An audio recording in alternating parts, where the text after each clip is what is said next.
Hello बच्चों, मैं आपका गणित शिक्षक कमलेंद्र हूँ।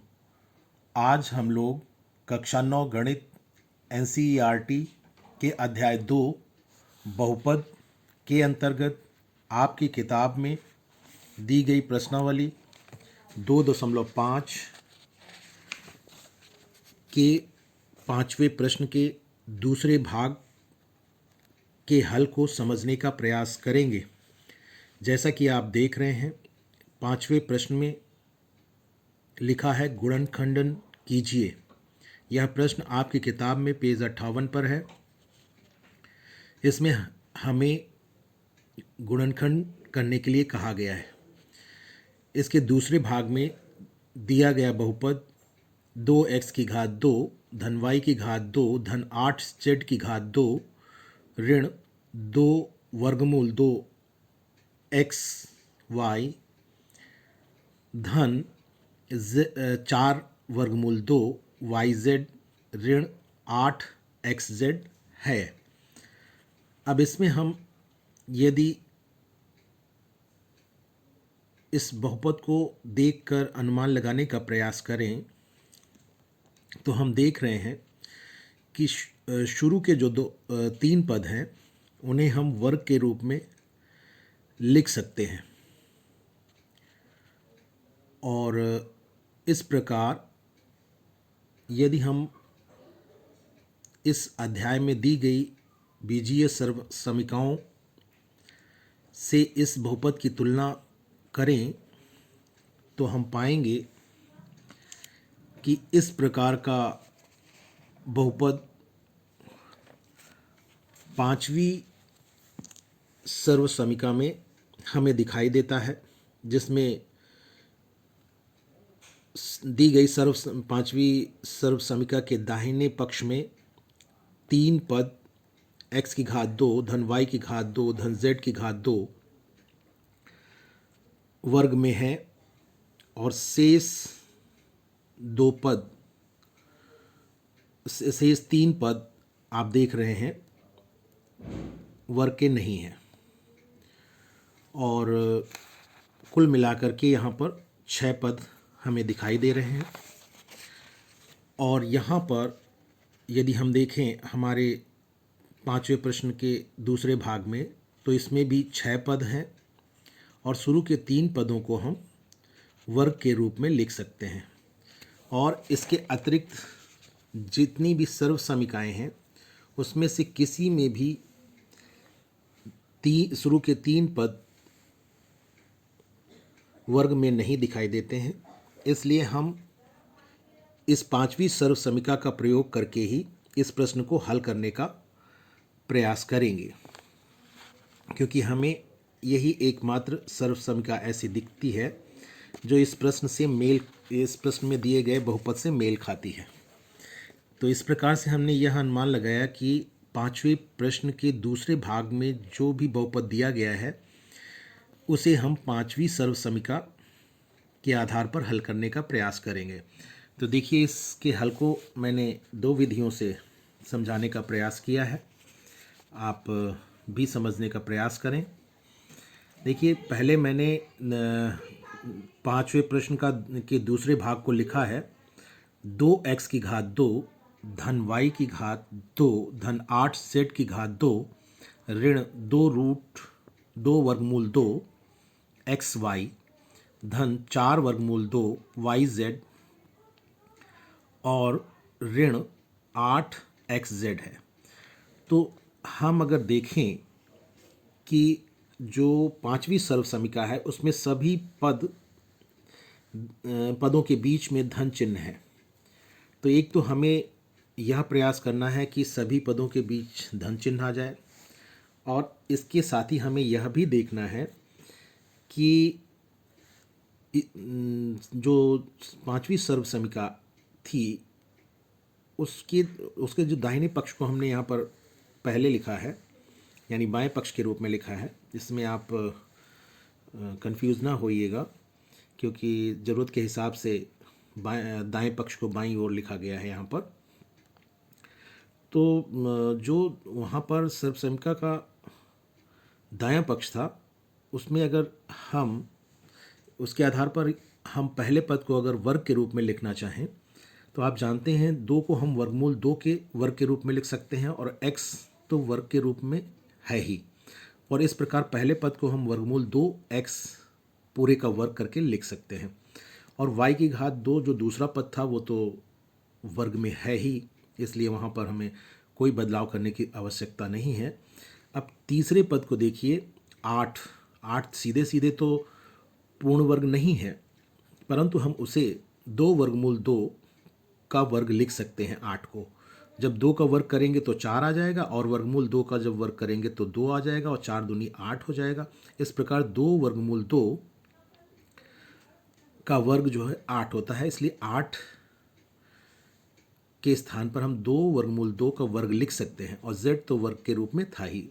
और अगर हम दोनों को मिला करके लिखते हैं तो 2 वर्गमूल 2 z और पूरे का वर्ग करके हम 8z के वर्ग को लिख सकते हैं, 8z वर्ग को वाले पद को इस रूप में लिख सकते हैं। तो यहाँ तक पहले 3 पद आप समझ गए होंगे। अब देखिए जो सर्व समीका में शुरू के 3 पद यहाँ पर जो दिखाए गए हैं वो वर्ग के हैं, लेकिन अगले जो पद है उसमें हमें यह ध्यान देना है कि 2 गुणे पहला पद गुणे दूसरा पद है। x हमारा पहला पद है जिसका वर्ग हो रहा है, और y हमारा दूसरा पद है जिसका वर्ग हो रहा है, और z हमारा तीसरा पद है जिसका वर्ग हो रहा है। तो अगले जो 3 पद हैं इसी x y z से ही, अर्थात पहले पद दूसरे पद और तीसरे पद से ही प्राप्त होते हुए दिख रहे हैं हमको, जिसमें हम क्या करते हैं, पहले पद और दूसरे पद को गुणा करते हैं, फिर 2 से भी गुणा करते हैं। एक पहले पद यहाँ पर चौथे पद में, और फिर 5वें पद में भी हम देखते हैं कि दूसरे पद और तीसरे पद की गुणा हुई है, और साथ में 2 से भी गुणा हुई है। और जो अंतिम पद है छठा पद, उसमें हम देख रहे हैं कि पहला पद और तीसरा पद इनकी गुणा हुई है और 2 से गुणा की गई है। तो इस प्रकार से हम जो हमारा बहुपद प्रश्न में दिया गया है उसे भी हम इसी रूप में लिखने का प्रयास करेंगे। तो पहले 3 पद तो हमने वर्ग के रूप में जान लिए कि कैसे हम लिख सकते हैं, पहले 3 पद तो हो गया। अब आखिरी 3 पद जो हैं उन्हें हम लिखने का प्रयास करेंगे। तो हम देख रहे हैं यहाँ पर कि 2 तो लाना ही है हमें गुणनखंड के रूप में चौथे पद में, तो हमने यहाँ पर 2 को अलग कर लिया और x के साथ वर्गमूल 2 को लिख लिया। इसको हमने पहला पद बना लिया, क्योंकि यहाँ पर आप देख रहे हैं जो पहला पद है जिसका वर्ग हो रहा है वो वर्गमूल 2x है। तो हमने यहाँ पर 2 गुणे पहला पद कर लिया, और y हमारा दूसरा पद था उसे अलग कर लिया। तो हमने देखा जो यहाँ पर चौथे नंबर पर पद था बहुपद में, उसे हम 2 गुणे वर्गमूल 2x गुणे y के रूप में लिख सकते हैं। और इस तरह से यह 2 गुणे पहला पद जिसका वर्ग हो रहा है वो आ गया, और गुणे दूसरा पद जिसका वर्ग हो रहा था वह भी आ गया। तो चौथा पद भी हमें यहाँ पर जो सर्वसमीका में 2xy था, अर्थात 2 गुणे पहला पद गुणे दूसरा पद था, हमारे सर्वसमीका में भी 2 गुणे पहला पद गुणे दूसरा पद आ गया। अब 5वें पद को अगर हम देखें तो 5वें पद को हम 4 से 2 अलग करके हम अलग लिख सकते हैं, 2 लिख दिया है। फिर इसके साथ y था, तो y तो हमारा अकेला ही है, तो हम उस y को अकेला लिख लेते हैं, यानी ये दूसरा पद हमारा हो गया। फिर हम देखते हैं कि 2 वर्गमूल 2z हमारा तीसरा पद था जिसका वर्ग हो रहा था, उसे हम यहाँ पर लिख सकते हैं 2 वर्गमूल 2z के रूप में। जब z आप यहाँ पर था ही तो z को ऐसे ही लिख दिया, और 2 वर्गमूल 2 हमने 4 वर्गमूल 2 से अलग करके लिखा, और 2 तो 4 से हमने पहले ही अलग कर लिया था। तो हम देखते हैं कि इस रूप में जब हमने 5वें पद को लिखा है तो इसमें कोई गलती तो नहीं की है। अगर हम ये जांच करना चाहते हैं कि हमने कोई गलती की है कि नहीं की है, तो हम क्या करते हैं, इन सभी पदों की जो यहाँ पर गुणनखंड के रूप में पद है ये, इसमें हम सभी गुणनखंडों को गुणा कर लेते हैं। तो गुणा करेंगे तो क्या होगा, 2 दूनी 4 हो जाएगा, 4 हमारे पास था ही, और वर्गमूल 2 था तो वर्गमूल 2 है ही, और y के देख रहे हैं y यहाँ पर भी है, y यहाँ पर भी है, z यहाँ पर भी, z यहाँ पर। आप देख रहे हैं कि ये जो गुणनखंड के रूप में हमने इस रूप में लिखा है इसमें कोई गलती नहीं हुई, क्योंकि वही फल जो है हमारा 4 वर्गमूल 2 वाई जेड ही प्राप्त होता है जब इस गुणनखंड को हम गुणनफल के रूप में ज्ञात करते हैं। तो इस प्रकार हम 4 वर्गमूल 2 वाई जेड को इस रूप में लिख सकते हैं। तो यहाँ पर अगर हम गौर करें तो हम पाते क्या हैं, 2 गुणे दूसरा पद और गुणे देखिए दूसरा पद जिसका वर्ग हो रहा था वाई था, तो 2 गुणे दूसरा पद हो गया, और 2 वर्गमूल 2 जेड तीसरा पद था, तो यहाँ पर तीसरे पद के रूप में है। तो हमें 2 गुणे दूसरा पद गुणे तीसरा पद के रूप में हमें 5वां पद प्राप्त हो गया। अब यदि हम छठे पद की बात करें तो छठे पद को हम देख रहे हैं यहाँ पर x आया है, तो हम तुलना करें तो यहाँ वर्गमूल 2x हमें लिखने का प्रयास करना चाहिए, वही यहाँ पर लिख दिया गया है। और z को अगर हम लिखेंगे तो z को हम 2 वर्गमूल 2z की तरह से लिखने का प्रयास करेंगे, वही यहाँ पर लिख दिया गया। और 8 से 2 को अलग कर लिया गया, तो चौको 8 होता है आप जानते ही हैं, तो 2 उसमें है ही गुणनखंड के रूप में, तो 2 को अलग कर लिया। अब इसके बाद आप ने जब इस तरह से लिख दिया तो हम ये जांच करने की कोशिश करेंगे कि हमने जो लिखा है वह सही है कि नहीं है। अगर हम ये इन गुणनखंडों का गुणनफल ज्ञात करें और वह 8xz के बराबर आ जाए तो इसका अर्थ यह होगा कि हमने सही लिखा है। यदि 8xz के बराबर गुणनफल नहीं आता है इन गुणनखंडों का, तो हमने कहीं ना कहीं कोई गलती की होगी, तो उसे हमें सुधारना होगा। लेकिन हम यहाँ पर गुणा करके देखें ज़रा, तो हम देखते हैं, देखिए वर्गमूल 2 और वर्गमूल 2 की जब गुणा होती है तो 2 आता है, यह आपको ज्ञात होगा, मैंने क्लास में कक्षा में बताया भी है आप लोगों को। तो यहाँ पर वर्गमूल 2 और वर्गमूल 2 की गुणा होगी तो 2 आएगा, और यहाँ पर 2 पहले से मौजूद है, 2 दूनी 4 हो जाएगा, और ये 2 भी है, तो 4 दूनी 8, तो 8। यहाँ पर संख्या तो अंकीय संख्या तो बिल्कुल सही है। अब अक्षरों की बात करते हैं तो x और z हैं, और यहाँ पर भी x और z है, तो 8xz को हम इस रूप में लिख सकते हैं। तो हमने देखा कि जैसा हमें सर्वसमीका के अनुसार चाहिए था उसमें काफ़ी हद तक हमने उस रूप में लिख लिया है, बस केवल अभी हमने चिन्हों को उस रूप में नहीं लिखा है जिस रूप में हमें लिखना चाहिए, क्योंकि सभी पदों के बीच में धन चिन्ह होना चाहिए। क्योंकि आप यहाँ पर देखिए, अब हमने सर्वसमीका के रूप में कैसे लिख लिया, देखिए यहाँ पर पहला पद x है जिसका वर्ग हो रहा है, दूसरा पद y है जिसका वर्ग हो रहा है। सर्वसमीका 5 को पहले हम देख रहे हैं, x पहला पद है x जिसका वर्ग हो रहा है, दूसरा पद y है जिसका वर्ग हो रहा है, तीसरा पद z है जिसका वर्ग हो रहा है। धन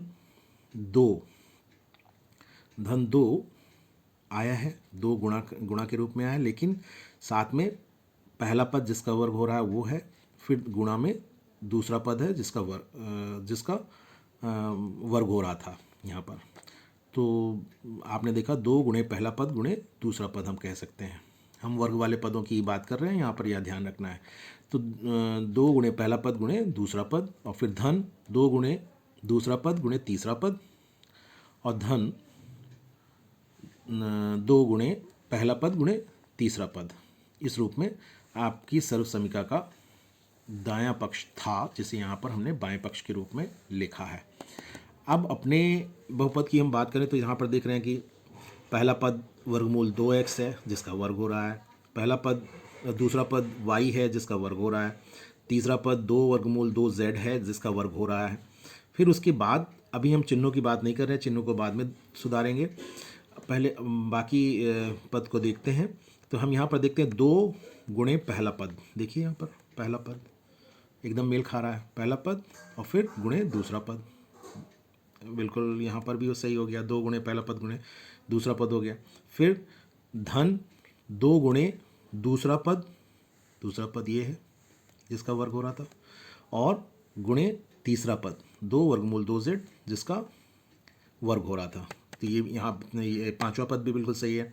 फिर अभी ऋण चिन्ह की हम बात नहीं करेंगे, तो यहाँ पर देखिए छठा पद जो है 2 गुणे पहला पद, 2 गुणे पहला पद वर्गमूल 2x था, तो यहाँ भी वर्गमूल 2x, यानी 2 गुणे पहला पद और फिर गुणे तीसरा पद 2 वर्गमूल 2z। देखिए तो हम जैसा सर्वसमीका 5 में था दायां पक्ष जो कि यहाँ पर बाएं पक्ष के रूप में लिखा गया है, एकदम वैसे ही पद हमने बना लिए दिए गए बहुपद से, बस केवल चिन्हों को हम अभी तक सही नहीं कर पाए हैं। तो चिन्हों को करने के लिए दो विधियां हमने यहाँ पर प्रयोग करी हैं और दोनों विधियों को आप देख लीजिएगा। अब चिन्हों को एक तरीके से ऐसे कर सकते हैं, ऋण चिन्ह को हम वर्गमूल 2 एक्स के साथ लगा सकते हैं ऋण चिन्ह को। ऐसा करेंगे तो कोई फ़र्क नहीं पड़ेगा, क्योंकि आप जानते हैं वर्ग करने पर ऋण इसको वर्गमूल 2 एक्स को 2 बार लिखेंगे और जब गुणा करेंगे तो ऋण गुणे ऋण होगा, धन हो जाएगा। तो हमारा यही बाद में 2x की घात 2 ही आएगा धन में। इससे कोई फ़र्क नहीं पड़ेगा, वर्ग करने पर ऋण चिन्ह हट जाता है। तो आप देख रहे हैं कि इसको हम ऐसे लिख सकते हैं। फिर पहले पद को अब बदल दिया गया, थोड़ा सा हमने ऋण चिन्ह लगा करके उसे बदल दिया। पहले धन का वर्गमूल 2x था, अब हमने ऋण का वर्गमूल 2x कर लिया, क्योंकि यहाँ पे बीच में जो ऋण आ रहे थे उनको समायोजित करने के लिए, उनको धन बनाने के लिए हमें और सही रूप में लाने के लिए सर्व समीका 5 के अनुसार तो हमें ऐसा करना पड़ेगा। सभी चिन्ह वगैरह बिल्कुल सही होने चाहिए। तो यहाँ पर हम ऋण वर्गमूल 2x जब लिखते हैं तब हमारी सर्व संख्या बिल्कुल सही हो जाती है चिन्ह सहित, और बिल्कुल सर्व संख्या 5 के साथ मेल खाने लगती है। देखिए कैसे। अब ऋण वर्गमूल 2x है कि पूरे की घात 2 है, फिर धन y की घात 2, ये तो पहले जैसा था वैसे ही है, तीसरा पद भी वैसा ही है।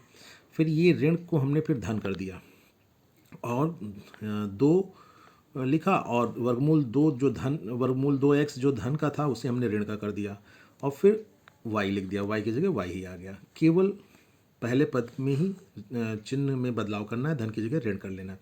अब अगर हमने ऐसा किया तो इससे हमें क्या, हम देखें गुणा करके यहाँ पर ब्रैकेट हटा करके कि शुरुआत वाले पद जो शुरू में पद था वही आ रहा है कि नहीं आ रहा है। तो हम देखेंगे धन और ऋण की गुणा करेंगे तो ऋण आ जाएगा, बाकी सब 2 वर्गमूल 2x और y बिल्कुल वही है। तो इससे कोई फ़र्क नहीं पड़ता है और हमारा धन चिन्ह भी बन जाता है पदों के बीच में, और सर्व समीका 5 के अनुसार सब होता जा रहा है। फिर यहाँ पर जो 5वां पद था उसका धन चिन्ह पहले से ही था, तो यहाँ पर कोई बदलाव करने की ज़रूरत नहीं पड़ी। लेकिन यहाँ पर छठे पद में बदलाव करने की ज़रूरत पड़ी कि जहाँ पर पहला पद आ रहा था, और पहले पद में आप देख रहे हैं कि धन का वर्गमूल 2x था, वहाँ ऋण का वर्गमूल 2x लिखेंगे तो इस रूप में हम लिखेंगे, 2 गुणे ब्रैकेट में लिखेंगे ऋण वर्गमूल 2x, और दूसरे ब्रैकेट में 2 वर्गमूल 2z पहले से ही था वो वैसा ही रहेगा। केवल पहले पद के चिन्ह में बदलाव किया गया, जहाँ जहाँ वो आया है वहाँ वहाँ हमने धन वर्गमूल 2x के स्थान पर ऋण वर्गमूल 2x लिखा है, और इस प्रकार वह बिल्कुल सर्व समीका 5 के अनुसार मेल खाने लगा, और उसको हमने यहाँ पर इस रूप में लिखा है। देखिए फिर से पुनः लिखा गया है, आप देखें, ऋण का वर्गमूल 2x पूरे की घात 2, धन y की घात 2, धन 2 वर्गमूल 2 z पूरे की घात 2, धन 2 ब्रैकेट में ऋण वर्गमूल 2x, फिर y गुणे में, और फिर धन 2 गुणे y ब्रैकेट में है, और इसके बाद फिर ब्रैकेट में 2 वर्गमूल 2z है, और धन 2 ऋण वर्गमूल 2x ब्रैकेट में, फिर 2 वर्गमूल 2z ब्रैकेट में। तो इसकी तुलना फिर करते हुए दिखाया है कि जैसे x का वर्ग था वैसे ये पहला पद यहाँ भी वर्ग का हो गया, दूसरा पद भी वर्ग का हो गया, तीसरा पद भी वर्ग का हो गया, और धन 2 गुणे पहला पद गुणे दूसरा पद, धन 2 गुणे पहला पद गुणे तीसरा पद, 2 गुणे दूसरा पद गुणे तीसरा पद यहाँ पर हो रहा है।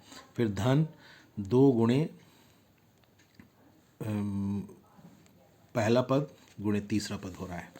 तो बिल्कुल सर्व समीका के साथ ये मेल खा रहा है। अब आप इसको देखिए, सर्व समीका में जब ये 6 पद इस रूप में लिखे रहते हैं तो उसे हम छोटा करके x धन y धन z पूरे की घात 2 के रूप में लिख सकते हैं। और यहाँ पर आप देख रहे हैं कि हमारे प्रश्न में x के स्थान पर ऋण वर्गमूल 2x है, y के स्थान पर y ही है, z के स्थान पर 2 वर्गमूल 2z है। इसलिए हम यहाँ पर क्या करते हैं, x के स्थान पर ऋण वर्गमूल 2x लिख देते हैं, y के स्थान पर y लिख देते हैं, z के स्थान पर 2 वर्गमूल 2z लिख देते हैं, क्योंकि हमने यही देखा कि z के स्थान पर 2 वर्गमूल 2z है हमारे प्रश्न में। तो इस प्रकार लिख करके ब्रैकेट बंद कर देते हैं और उस पर घात 2 लगा देते हैं। तो यह जो सर्व समीका का जो 5 का जो बायां पक्ष था जो कि यहाँ पर दाएं पक्ष के रूप में लिखा गया है, वह छोटा रूप होता है और उसे हम इस रूप में यहाँ पर लिख सकते हैं।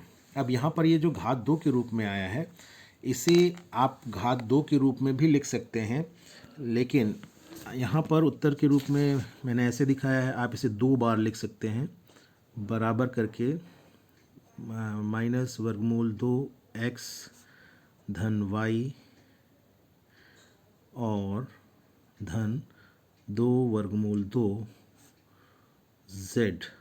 2 बार इसको लिखें, क्योंकि घात 2 लगी हुई है तो हम आधार को 2 बार लिखेंगे गुणा में, और यही आपका गुणनखंड हो जाएगा वर्गमूल 2x धन y और धन 2 वर्गमूल 2z। इस रूप में आप गुणनखंड को लिख सकते हैं। तो गुणनफल जो आपको यहाँ पे गुणनखंडन करना था, तो 2 गुणनखंड हमने यहाँ पर गुणा के रूप में दिखाए हैं। और इसके बाद जो दूसरी विधि है उसमें हमने चिन्हों का स्थान बदल दिया है। पहले हमने पहले पद में ऋण लिया था, अब इस बार दूसरी विधि में हमने दूसरे पद में ऋण लिया और फिर तीसरे पद में ऋण लिया, और जहाँ जहाँ दूसरा पद और तीसरा पद आया उस वहाँ पर हमने ऋण चिन्ह लगा दिया है। फिर से तुलना की गई है, तो हमारा x बराबर वर्गमूल 2x आता है और y बराबर ऋण y आता है, z बराबर ऋण 2 वर्गमूल 2z आता है। तो हमें यही लेकर के अपने प्रश्न को हल करना है आगे। तो यहाँ पर आप देख रहे हैं कि पहली विधि में उत्तर ये आया था, आप देख रहे हैं यह उत्तर भी सही है आपका, और ये उत्तर भी सही है। जैसे भी आप उचित समझें वैसे कर सकते हैं। तो यहाँ पर दोनों विधियों में से कोई भी विधि अपना सकते हैं गुणनखंड ज्ञात करने की। देखिए, वर्गमूल 2x धन, ये पहला पद हो गया, x की जगह वर्गमूल 2x होना था और y की जगह ऋण y की जगह ऋण y। यहाँ पर देखिए y की जगह ऋण y है, इसलिए हम दूसरे पद में ऋण y लिखेंगे। तीसरे पद में ऋण 2 वर्गमूल 2z था, तो z की जगह पर हमें ऋण 2 वर्गमूल 2z लिखना है। और इस प्रकार यहाँ पर भी हम देख रहे हैं क्या आ गया, ऋण वर्गमूल 2x धन ऋण y धन ऋण 2 वर्गमूल 2z। यहाँ पर ये ध्यान रखना है कि ऋण 2 वर्गमूल 2z को ब्रैकेट में लिखा गया है, क्योंकि 2 चिन्ह कभी हम एक साथ नहीं लिखते हैं, तो इसलिए ब्रैकेट लगाना ज़रूरी है। यहाँ भी ऋण y को ब्रैकेट के अंदर लिखा गया, फिर धन चिन्ह लगाया। अगले चरण में हमने वर्गमूल 2x को लिखा है, फिर धन और ऋण की गुणा करके ऋण y लिखा है, और यहाँ पर भी धन और ऋण की गुणा करके ऋण जो आता है उसको ऋण लिखा है, और फिर 2 वर्गमूल 2z लिख करके और इसको वर्ग के रूप में प्राप्त कर लिया है। अब इसे हम अगर गुणनखंड के रूप में लिखें इसे भी, तो इसे भी आप इसी प्रकार लिख सकते हैं जैसे पहली विधि में लिखा था। 2 बार लिखना होगा, ऋण y और ऋण 2 वर्गमूल 2z, एक ब्रैकेट में 2 बार लिखना होगा, क्योंकि घात 2 है, ये हमेशा ध्यान रखें। जितनी घात रहेगी आधार को उतनी ही बार लिखना होगा। तो यहाँ पर फिर हम लिखेंगे वर्गमूल 2x ऋण y ऋण 2 वर्गमूल 2z, और इस प्रकार आपका ये प्रश्न पूर्ण हो जाता है। यही उत्तर आपका, इस उत्तर के रूप में आपको यह गुणनखंड प्राप्त हो जाता है। इस वीडियो में बस इतना ही। धन्यवाद।